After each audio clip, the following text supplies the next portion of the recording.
오래전에 제가 분당에서 사역했을 때의 이야기입니다. 벌써 분당 그러니까는 우리 교회에서 만 25년째 되고 있으니 거의 30년 전의 사건을 여러분에게 말씀드리게 되는 것입니다.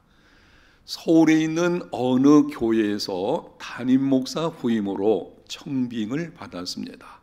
그때 제 나이가 35살이었습니다. 사역하던 교회 사임을 하고 담임 목사 후임으로 1년 동안 봉사 목사를 하고 그리고 나서 담임 목사로 세워지는 바로 그러한 청빙 조건이었습니다. 사임을 하고 후임으로 갈 준비를 하게 되었습니다. 그 교회에서 준비한 사택으로 이사를 하기 위해서 그 교회 장로님을 찾아갔습니다. 사택이 준비되어 있다고 하는데 어디 있는지는 알지 못하니 그 근처에서 직장 생활하고 있는 한 장로님을 만나서 가게 된 것입니다. 아내와 함께 그 장로님을 만나서 인사를 하게 되었는데 그 장로님의 표정이나 행동이 너무 뻣뻣합니다. 아니, 담임 목사 후임으로 오는 사람인데 무슨 하급자나 되는 것처럼 그런 인상을 제가 받게 되었어요. 어쨌든 그 장로님의 인도를 받아서 구입해 놓은 새 사택에 가서 둘러보았고 그리고 인사를 하고 집으로 오게 되었습니다. 오는 과정 속에서 제 마음이 아주 답답한 것입니다. 담임 목사로 간다면은 그 교회에서 평생을 사역해야 되는 것인데 내가 이렇게 뻣뻣하게 보이는 당의원들과 함께 평생 사역할 수 있겠나? 아주 불편한 마음이 아내에게 물어봤습니다. 당신 생각은 어떠냐고? 같은 생각이라고 하더라고요. 그때부터 고민되기를 시작을 했습니다. 결정은 됐지만 이 교회를 내가 가야 하나 말아야 하나 고민을 하다가 새해 첫 주일에 부임하기로 정해져 있었는데 한 주간 남기고 그 교회 현재 연세 많으신 목사님에게 전화를 했습니다. 목사님, 제가 아무래도 못 가겠습니다. 그 교회에서는 난리가 난 것입니다. 후임 목사 청빙이 쉽게 이루어지는 것이 아니거든요. 가서 선을 보게 되죠. 당회 결정해야 되죠. 공동의회를 통과해야 되죠. 그리고 결정된 다음에 사택을 준비해 놓았습니다. 놀랍게도 그 교회에서는 부교육자들을 일부를 갈았어요. 새로 목사님이 온다고. 그리고 김장까지도 만들어 놓았습니다. 준비를 다 해 놓았는데 오겠다고 한 목사가 오지 않겠다고 하니 그 교회는 참 난감했을 것입니다. 지금 제가 생각해도 참 죄송스러운 일이죠. 목사님이 그 교회 연세 많으신 목사님이 은퇴하시게 되죠. 그분은 제게 말씀을 합니다. 내가 30년 동안 목회를 했지만 이런 경우는 없습니다. 신 목사님이 우리 교회에 대해서 혹시 어떤 말을 들었는지 모르겠지만 마음에 들지 않는 부분이 있어도 일단은 와야 합니다. 일단은 와서 사역을 하는 가운데 어떤 결정을 하면은 몰라도 오지 않는다고 하면은 어떻게 합니까? 그런데 한 번 안 간다는 교회를 다시 갈 수는 없거든요. 그래서 죄송합니다. 그래서 전화를 끊었습니다. 제 생각에는 섬겼던 교회에 사임을 했으니까 사역지 새로 구할 때까지 한 달 정도 좀 쉬면서 그동안 고생을 좀 많이 했으니까 1980년 신학대학 2학년 때 교육 전도사로 나가서 했으니까 그때만 해도 벌써 오랫동안 교육자 생활했죠. 그래서 한 달 정도는 쉬면서 사역지를 구하면 되지 그렇게 생각을 하고 마음 먹고 여러 가지 일들이 이제 이루어지게 되는 것입니다. 이쯤에서 우리 해운대 제일교회 중직 가지신 분들에게 제가 권면의 말씀을 좀 드리겠는데요. 친절한 그리스도인이 되시기를 축복합니다. 친절해야 돼요. 그 교회 제가 안 가게 된 이유는 제가 뭐 뛰어난데 안 갔다 뭐 이런 측면이 아니고, 제가 어쨌든 거기에 안 가게 된 이유가 너무 뻣뻣한 거예요. 그리고 이게 마음이 안 내키는 것입니다. 새 가족들이 우리 교회에 들어왔을 때에, 아니 교인들을 보니까는 친절하지 않고 뻣뻣해. 그러면 그 교회에 정착할 마음이 있겠습니까? 여러분, 하나님의 교회의 중직은 중직을 받을수록 낮은 자리로 내려가야 합니다. 겸손한 그리스도인 저와 여러분이 다 되시기를 축복합니다. 그래서 우리 해운대 제일교회 성도들은 새 가족이 들어와서 볼 때에 얼굴이 밝고, 일단 밝아야 돼요. 인상 찡그리지 마시고 밝고, 옆 사람 한번 미소를 줘보세요. 사람과 한번 미소를 좀 줘보시고 밝아야 됩니다. 그리고 친절해야 돼요. 아, 이 교회는 정말 친절한 교회구나. 이런 교회로 세워가는데 여러분이 적극 협력하는 삶이 되시기를 바랍니다. 그 사건이 있은 후 이상하게도 사역지가 열리지를 않는 것입니다. 한 달이 지나고 두 달이 지나면서 이제는 이해하고 들으십시오. 목사도 사례비 받아서 먹어야 살죠. 가정에 뭐 식구들도 딸려 있는데 그냥 있으면 되겠습니까? 그래서 이제 다른 교회를 내가 좀 사역을 해야 되겠다. 부목사로 사역을 하게 되는 것이죠. 그런데 부목사로 사역을 하겠다고 이력서를 내도 안 되는 거예요. 그때까지 저는 이력서 내고 교회 간 적이 없었어요. 제가 인천중앙교회에서 다른 교회로 갈 때에도 담임 목사님이 사임하게 되는 어떤 일이 있어가지고 보내서 갔고, 서울로 올 때에는 불러서 갔고, 분당으로 올 때에도 동기 목사님이 여러 가지 교회가 붕대니까 도와달라 그래서 왔고, 이력서를 낸 적이 없었거든요. 그런데 이제는 이력서를 내도 안 되는 거예요.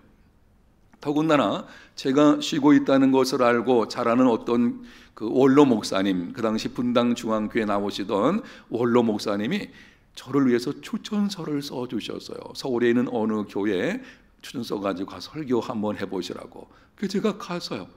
아니, 원로 목사가 추천서를 썼는데 그 거부할 수 있겠어요? 그런데 안 되는 것입니다.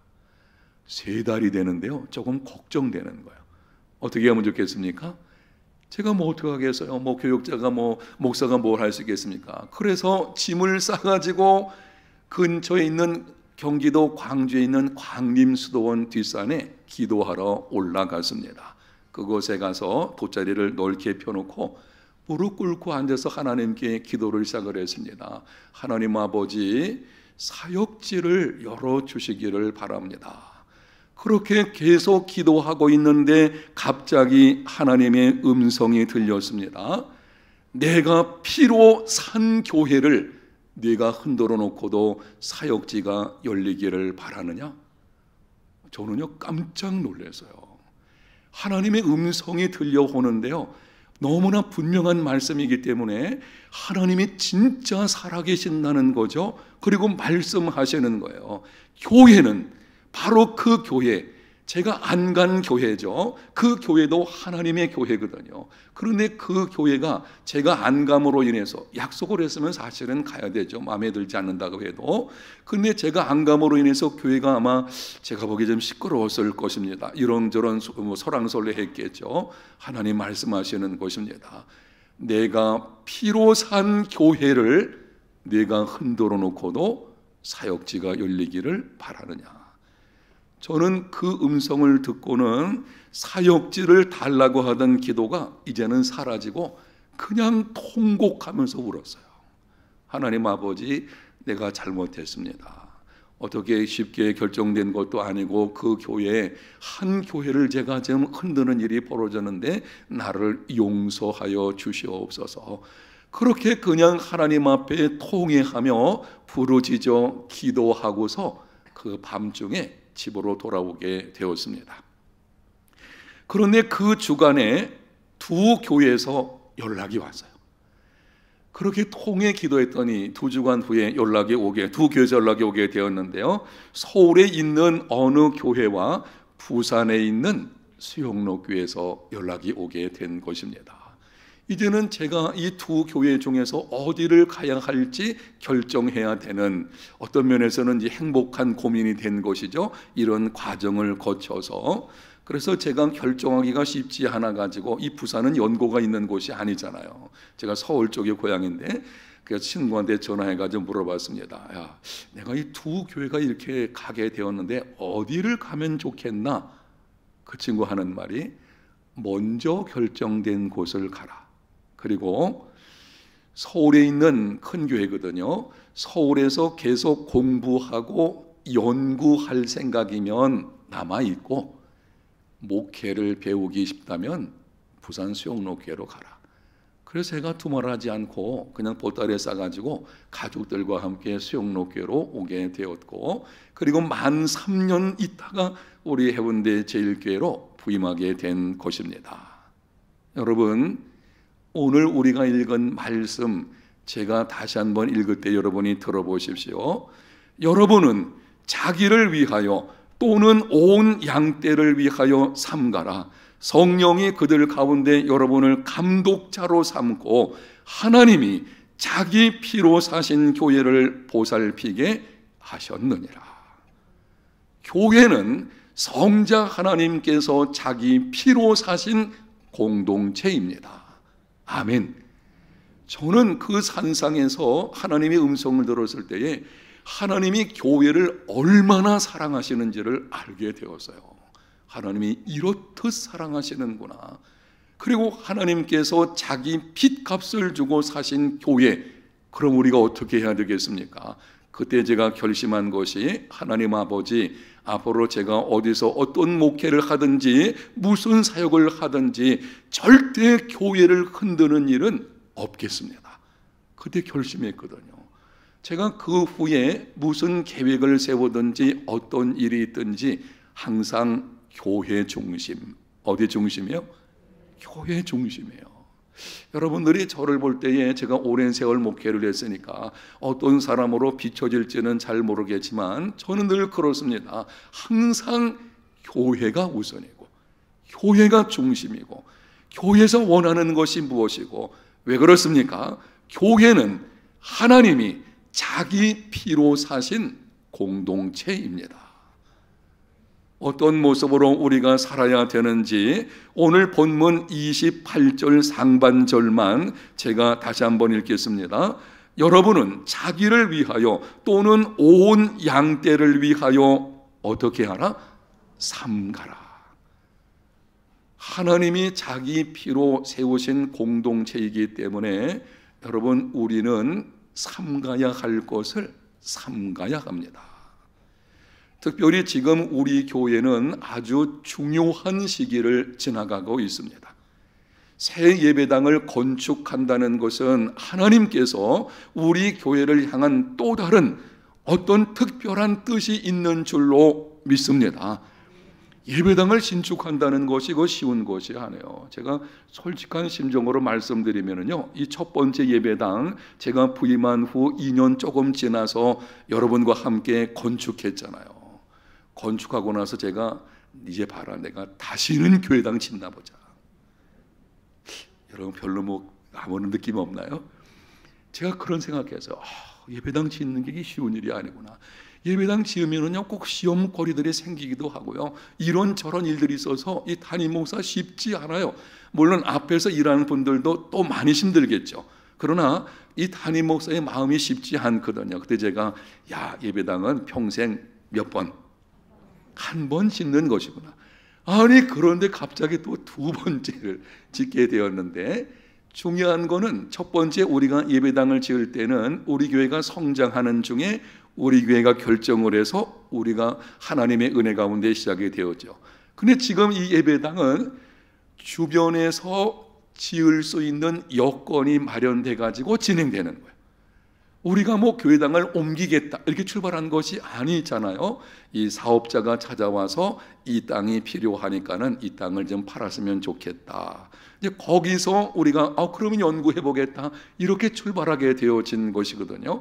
그러니까 이거는 땅도 준비가 되어 있고 건축비도 준비가 되고 또 여기서 건축할 동안 예배할 수 있는 시간도 준비가 되어 있고, 세상에 요즘 제가 가끔 이렇게 그 부산 시내 목사님들을 만나는 경우가 있는데요, 이런 말을 합니다. 시 목사님 무슨 복인지, 어떻게 예배당을 건축할 때 그런 조건에서 건축이 이루어지고 있느냐고, 너무 좋겠다고. 두 번째 짓는 거 쉬운 일이 아닌데 너무 좋겠다고. 여러분, 이게 하나님의 은혜와 섭리 가운데 이루어지는 줄로 믿습니다. 이런 여건을 볼 때에 하나님께서 우리 교회를 향하신 특별한 뜻이 있는 것이 분명합니다. 그렇다면 이러한 중요한 시기를 지날 때에 우리 모두는 깨어 있어야 합니다. 삼가야 할 것을 삼가야 합니다. 성경에 보게 되면은 어떤 공동체의 전환기를 맞이할 때가 아주 중요한 시점이에요. 그래서 전환기를 맞이할 때에 잘못된 일이 있게 되면 하나님께서 그 일에 간섭하시는 것을 볼 수가 있습니다. 지금 우리 교회는 앞으로 먼 장래를 바라볼 때에 중요한 시기를 지나가고 있습니다. 여러분, 이럴 때 우리는 먼저 교회가 무엇인지를 한 번 더 생각해 보아야 합니다. 교회는 하나님이 자기 무엇으로? 피로 사신 공동체예요. 하나님의 아들이 자신을 죽음에, 십자가 죽음에 내어주면서까지 하시면서 세우신 공동체입니다. 그래서 우리는 교회를 소중히 여겨야 되는 것이고, 교회 생활할 때에 어찌하든지 교회를 세우는 사람이 되어야 합니다. 교회를 어떻게 하는 사람이요? 세우는 사람이 되어줘야 돼요. 교회는 사람들이 모인 공동체이기 때문에 문제가 없을 수는 없어요. 그래도 우리는 언제나 이 교회는 주님께서, 하나님께서 핏값으로 사신 공동체라는 것을 알고 세우기를 힘쓰는 삶이 되어야 합니다. 삼가야 할 것을 삼가야 하는데 무엇보다도 말을 삼가야 할 것입니다. 이 중요한 시기를 지나갈 때에 우리의 말이 중요합니다. 몇 가지 여러분에게 권면의 말씀을 드린다면, 부정적인 말은 입 밖에도 내지 마시고 믿음의 말하기를 힘쓰는 삶이 되시기를 축복합니다. 교회가 중요한 시기를 지날 때에는요, 우리 성도들, 특별히 앞장선 일꾼들의 언어 생활 중요합니다.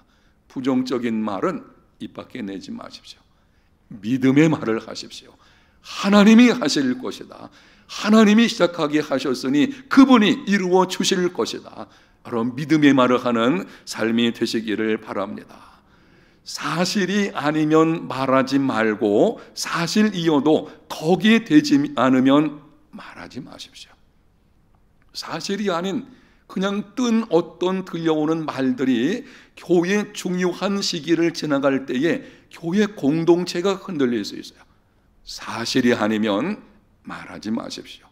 어떤 들려오는 일들이 있다면 이렇게 물어보십시오. 진짜 사실인가? 그리고 사실이라고 하더라도 교회 안에서 덕이 되지 않으면 삼가야 합니다. 그것을 조심해야 될 것입니다. 세 번째는 공동체의 하나됨을 파괴하는 뒷말을 삼가야 합니다. 뒷말은 성도와 성도들 간의 관계를 깨뜨리게 할 뿐 아니라 교회는 본래부터가 하나예요. 교회 공동체는 성령이 하나 되게 하신 공동체이거든요. 그 공동체의 관계를 허물어지게 하는 것 중에 하나가 뒷말하는 거예요. 뒤에서 이러쿵저러쿵 얘기하는 것들이 교회 공동체를 와해시킬 수 있다는 것을 기억하셔서 삼가야 할 것입니다. 네 번째는 서로 격려하고 위로하고 세워주는 말하기를 힘쓰는 삶이 되시기를 축복합니다. 이렇게 중요한 시기에 우리가 할 일이 있어요. 우리 입술을 열어가지고 서로 격려하십시오. 사실은 교회당을 짓는 것은요, 앞에 건축위원들이 하는 것만은 안 해요. 건축위원들이 수고하지만 여러분들의 기도가 있고 우리 모두가 함께 하는 것이거든요. 이럴 때는 우리가 서로 격려하고 서로 세워주고 서로 위로하는 말하기를 힘쓰는 시간들이 되어야 합니다. 무엇보다도 특별히 여러분에게 권면의 말씀을 드리겠는데요, 사람에게 말하는 것을 줄이고 하나님께 말하는 것을 늘리십시오.